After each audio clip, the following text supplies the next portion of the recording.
오늘은 11월 17일 화요일입니다. 이제 다 함께 사도신경으로 신앙 고백하심으로 새벽 예배를 시작하겠습니다.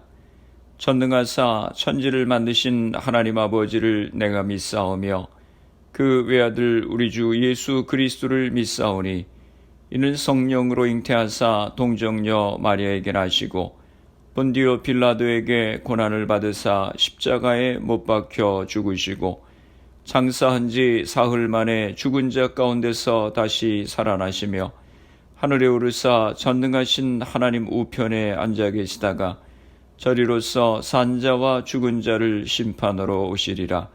성령을 믿사오며 거룩한 공예와 성도가 서로 교통하는 것과 죄를 사하여 주시는 것과 몸이 다시 사는 것과 영원히 사는 것을 믿사옵나이다. 아멘. 오늘 우리에게 주시는 하나님의 말씀은 다니엘서 2장 14절에서 23절까지 말씀입니다. 제가 봉독해 드리겠습니다.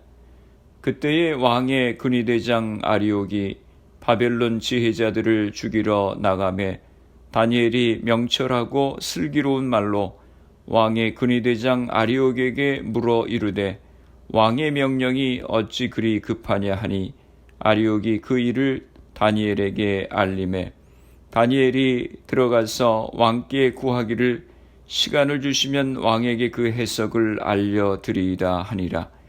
이에 다니엘이 자기 집으로 돌아가서 그 친구 하나냐와 미사엘과 아사랴에게 그 일을 알리고 하늘에 계신 하나님이 이 은밀한 일에 대하여 불쌍히 여기사 다니엘과 친구들이 바벨론의 다른 지혜자들과 함께 죽임을 당하지 않게 하시기를 그들로 하여금 구하게 하니라. 이에 이 은밀한 것이 밤의 환상으로 다니엘에게 나타나 보임에 다니엘이 하늘에 계신 하나님을 찬송하니라. 다니엘이 말하여 이르되 영원부터 영원까지 하나님의 이름을 찬송할 것은 지혜와 능력이 그에게 있음이로다. 그는 때와 계절을 바꾸시며 왕들을 패하시고 왕들을 세우시며 지혜자에게 지혜를 주시고 총명한 자에게 지식을 주시는도다. 그는 깊고 은밀한 일을 나타내시고 어두운 데 있는 것을 아시며 또 빛이 그와 함께 있도다. 나의 조상들의 하나님이여 주께서 이제 내게 지혜와 능력을 주시고 우리가 주께 구한 것을 내게 알게 하셨사오니 내가 주께 감사하고 주를 찬양하나이다. 곧 주께서 왕의 그 일을 내게 보이셨나이다 하니라. 아멘. 할렐루야. 오늘 하루도 주님의 말씀과 함께 시작하시는 성도님들을 주님의 이름으로 축복합니다. 다니엘서 1장에서 우리는 바벨론의 포로로 잡혀온 다니엘과 그 친구들이 하나님을 위해 살기로 뜻을 정하는 것을 보았습니다. 자신의 신앙을 지키기 위해 우상에게 바쳐진 고기를 먹지 않고 채소와 물만 먹겠다고 해서 열흘 동안을 시험해 보았는데 왕의 진수성찬을 먹은 다른 소년들보다 더 건강하였습니다. 그들은 지혜롭고 겸손하게 자신에게 닥쳐온 상황에 잘 대처했기에 하나님의 은총을 입어 그 뜻을 관철할 수 있었습니다. 하나님은 그들에게 왕궁의 모든 학자와 지혜자들보다 10배나 뛰어난 실력을 갖게 될 정도로 탁월한 지혜와 능력을 부어주셨습니다. 그리고 그들은 왕의 측근 관리로 등용되는 영광을 입었습니다. 포로로 끌려왔다가 그야말로 벼락출세를 했습니다. 위기가 변하여 기회가 된 것입니다. 그러나 기회는 다시금 큰 위기로 변했습니다. 다니엘과 친구들이 포로로 끌려왔을 때 느부갓네살 왕이 나라를 다스리고 있었습니다. 그 뒤로 그들은 3년간 왕실에서 훈련을 받았습니다. 그런데 1절에서 느부갓네살이 다스린 지 2년이 되었다고 합니다. 시일이 맞질 않습니다. 왕자일 때부터 왕이 계승자로 지명된 느부갓네살은 일찌감치 군사 통치권을 비롯한 국정의 전권을 받았습니다. 그래서 왕세자 시절부터 그는 실질적인 왕으로 불렸습니다. 그러나 정식으로 왕이 즉위식을 한 것은 부왕이 사망했을 때였습니다. 따라서 느부갓네살이 다스린 지 2년이 되었다고 하는 것은 즉위식 이후의 시간을 말하는 것입니다. 사건은 왕이 아주 난해한 꿈을 꾸면서부터 시작이 됩니다. 수많은 전쟁터를 누비며 온갖 위기 상황 속에서도 담대했던 느부갓네살이지만 강렬하고 난해한 꿈을 꾸자 밤에 잠을 못 이룰 정도로 마음이 어려웠습니다. 왕은 몹시 불안하고 두려워 자신이 늘 자문을 구하는 왕궁의 술사들 중에서도 최고 실력자들을 긴급 소집했습니다. 당시 고대 근동지방에서는 꿈을 매우 중요하게 여겼고 특히 왕이 꾸는 꿈은 미래를 계시하는 것이라고 생각을 했습니다. 그래서 왕의 측근에 있는 자문위원들은 모두 꿈 해석에 정통한 사람들이었습니다. 천하에 두려울 게 없을 것 같은 느부갓네살 왕도 결정적인 순간에는 아주 소심해져서 점성술사들에게 자문을 구했습니다.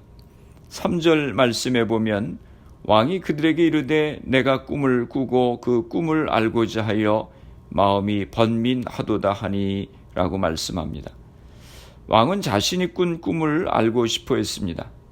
꿈의 내용이 아예 생각나지 않는 것이 아니라 그 내용이 워낙 난해해서 자신이 해석하지 못하는 것이었습니다. 그래서 술사들이 왕에게 말합니다. 무슨 꿈을 꾸셨는지 말씀해 주십시오. 해몽해 드리겠습니다. 그런데 느부갓네살이 아주 당황스러운 말을 합니다. 5절 말씀입니다. 내 명령이다. 너희는 내가 꾼 꿈을 말하고 해몽하라. 그렇지 않으면 내가 너희 몸을 갈기갈기 찢고 너희 집을 잿더미로 만들어 버릴 것이다. 술사들이 얼마나 황당했겠습니까? 꿈을 이야기해줘야 해몽할 텐데 무슨 꿈을 꾸었는지도 말도 안 해주고 자기가 무슨 꿈을 꾸었는지 맞춰보고 그 꿈을 해몽하라고 하는 것입니다. 그리고 꿈을 맞추고 해몽하면 상을 줄 것이고 못 맞추면 다 처치해 버린다고 하는 것입니다. 이에 너무 당황한 술사들이 왕에게 이렇게 말합니다. 11절 말씀입니다. 임금님께서 물으신 것은 너무 어려워서 육체를 가진 사람과 함께 살지 않는 신들이라면 몰라도 아무도 그 일을 임금님께 알려드릴 수 없습니다. 술사들이 왕의 꿈을 해석할 수 없다고 솔직하게 말합니다. 그래서 왕이 어떻게 합니까? 12절과 13절입니다. 이 말을 듣자 왕은 성이 나서 크게 화를 내며 바벨론의 지혜자를 모두 죽이라는 명령을 내렸다. 명령이 공포되니 지혜자들이 죽게 되었다. 사람들은 다니엘과 그의 친구들도 지혜자들과 함께 죽이려고 찾았다. 놀랍게도 왕은 꿈을 해몽하지 못하는 술사들은 다 필요 없다고 죽이라고 명령합니다. 그 여파가 다니엘에게도 미치게 되었습니다. 군대 장관 아리옥이 다니엘을 찾아내서 붙잡았습니다. 위기에 처한 다니엘이 임기응변으로 말합니다. 왕에게 데려다 주면 왕의 꿈을 해석해 주겠다고 하는 것입니다. 군대 장관이 다니엘을 왕에게 데리고 갑니다. 다니엘은 왕에게 조금만 시간을 더 주면 왕의 꿈을 해몽해 주겠다고 했습니다. 조금이나마 시간을 벌려고 다니엘이 요청한 것입니다. 다행하게도 느부갓네살이 조금 더 시간을 주었습니다. 힘들게 시간을 연장한 다니엘이 세 친구를 찾아가서 말합니다. 18절 말씀입니다. 그 친구들에게 말하였다. 너희와 나는 다른 바빌론의 지혜자들과 함께 죽지 않도록 하늘의 하나님이 긍휼을 베풀어 주셔서 이 비밀을 알게 해 주시기를 간구하자. 다니엘은 느부갓네살이 꾼 꿈의 내용을 몰랐습니다. 이럴 때 하나님께서 전날 밤이라도 다니엘에게 나타나셔서 군대 장관 아리옥이 너를 잡으러 올 것이다. 그때 너는 그와 함께 왕에게 들어가 그가 꾼 꿈을 이렇게 말하라 라고 말씀해 주셨더라고 하면 얼마나 여유 있고 담대하게 느부갓네살 앞에 갈 수 있었겠습니까? 그런데 다니엘은 아무것도 몰랐습니다. 느부갓네살의 위협 앞에서 얼마의 시간이라도 벌기 위해 아마 다니엘은 벌벌 떨어야 했을 겁니다. 친구들을 찾아가 하나님이 우리를 불쌍히 여겨주시기를 기도하자고 했을 때도 그는 불안과 공포로 사지가 떨렸을 것입니다.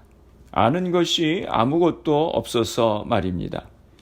하지만 다니엘이 분명히 알고 있는 것 하나가 있었습니다. 하나님의 계획도 그들의 미래도 느부갓네살의 꿈 내용도 아무것도 몰랐지만 하나는 분명히 알고 있었습니다. 이 문제는 느부갓네살에게서 온 것이 아니라 하나님께로부터 온 것이라고 하는 사실 말입니다. 물론 이 사실을 안다는 것이 불안과 두려움으로부터 자유하게 하지는 않았지만 그로 하여금 절망하지 않고 기도하며 하나님의 도우심을 기다리게 하기에는 충분했던 것입니다. 다니엘과 친구들은 정말 목숨을 건 간절한 기도를 하나님께 드립니다.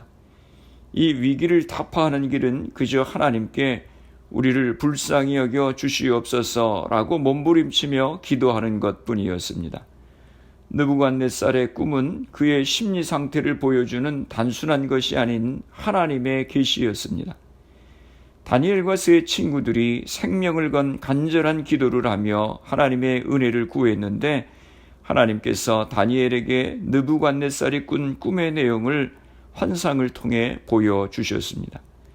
다니엘은 하나님이 지혜와 능력의 하나님이심을 찬송하며 은밀한 일을 나타내심을 감사했습니다. 하나님은 예레미야 선지자에게 부르짖으라고 명하시면서 크고 은밀한 일을 보이실 것을 약속하셨는데 다니엘에게도 동일하게 응답하셨습니다. 하나님은 성도가 지혜를 구하면 어리석음을 꾸짖지 않으시고 반드시 주시는 하나님이십니다. 다니엘은 하나님이 많은 사람을 살려주신 데 감사했고 이스라엘의 하나님이 진정한 신이심을 만천하에 증명됨으로 인해서 찬송했습니다. 믿음의 기도를 드리는 성도는 하나님의 영광을 나타내는 도구로 쓰임을 받게 되는 것입니다. 다니엘은 스스로 지혜와 능력으로는 감당할 수 없는 위기에 처했을 때 신앙의 동지들과 함께 기도했습니다. 우리에게도 기도해야 할 많은 기도의 제목들이 있습니다. 다니엘처럼 의심 없이 합심하여 기도함으로 하나님의 응답을 받아 위기를 극복하고 하나님께 영광을 돌리는 성도님들이 되시기를 주님의 이름으로 축원합니다. 기도하시겠습니다. 거룩하신 아버지 하나님, 은혜와 사랑을 감사합니다. 다니엘이 해결할 수 없는 위기 가운데 있을 때 생명을 걸고 동료들과 함께 하나님 앞에 기도했던 것을 기억합니다. 주님, 저희들에게도 기도에 대한 믿음을 허락하여 주시어서 어려움 가운데 있을 때 엎드려 기도하게 하여 주시옵소서. 기도를 통하여 역사하시는 하나님을 경험케 하시고 기도를 통하여 위기를 극복하고 하나님께 영광과 찬송을 돌려드리는 저희가 되게 하여 주시옵소서. 이번 주일 추수감사주일을 맞이하게 됩니다. 하나님께서 베푸신 은혜를 기억하며 마음으로부터 하나님 앞에 감사할 수 있는 저희가 되게 하여 주옵소서. 교회와 성도들을 위해서 기도합니다. 흩어져 있는 주의 백성들 가정들을 지켜주시고 질병으로 인하여 어려움 가운데 있는 이들을 치료하여 주시옵소서. 우리의 가정들을 축복하여 주시고 자녀들을 복되게 하시고 주신 사업과 직장을 붙들어 주옵소서. 질병으로 고생하시는 성도들을 기억하시고 치료하여 주옵소서. 코로나 바이러스의 문제가 하루속히 해결되어서 모두가 정상적인 생활을 할 수 있도록 은혜를 허락하여 주옵소서. 오늘 하루도 주님과 동행하는 복된 하루가 되게 하여 주옵소서. 예수님의 이름으로 기도드리옵나이다. 아멘. 주기도문 하심으로 새벽 기도회를 마치겠습니다. 하늘에 계신 우리 아버지여, 이름이 거룩히 여김을 받으시오며 나라가 임하시오며 뜻이 하늘에서 이루어진 것 같이 땅에서도 이루어지이다. 오늘 우리에게 일용할 양식을 주시옵고 우리가 우리에게 죄 지은 자를 사하여 준 것 같이 우리 죄를 사하여 주시옵고 우리를 시험에 들게 하지 마시옵고 다만 악에서 구하시옵소서. 나라와 권세와 영광이 아버지께 영원히 있사옵나이다. 아멘. 새벽 예배를 마쳤습니다. 오늘 하루도 주님 안에서 승리하시기 바랍니다. 새벽 예배 후 개인적으로 10분 이상씩 기도하시기 바랍니다. 인생의 문제 앞에서 겸손히 엎드려 하나님 앞에 기도하는 우리가 될 수 있도록 또 가정과 자녀들, 직장을 위해서 기도하시고 질병으로 고생하시는 성도님들의 회복을 위해서 기도해 주시고 추수감사 주일을 맞이하면서 코로나의 어려운 상황 가운데도 하나님이 우리에게 주신 은혜를 기억하고 감사하는 우리가 될 수 있도록 위해 기도하시고 또 교회를 위해서 기도해 주시기 바랍니다. 미국과 대한민국 조국을 위해서 기도해 주시고 그리고 코로나 바이러스를 위해서 애쓰는 의료진들, 봉사자들, 위정자들 위해서 기도해 주시고 코로나 백신 개발을 위해서 기도해 주시기 바랍니다.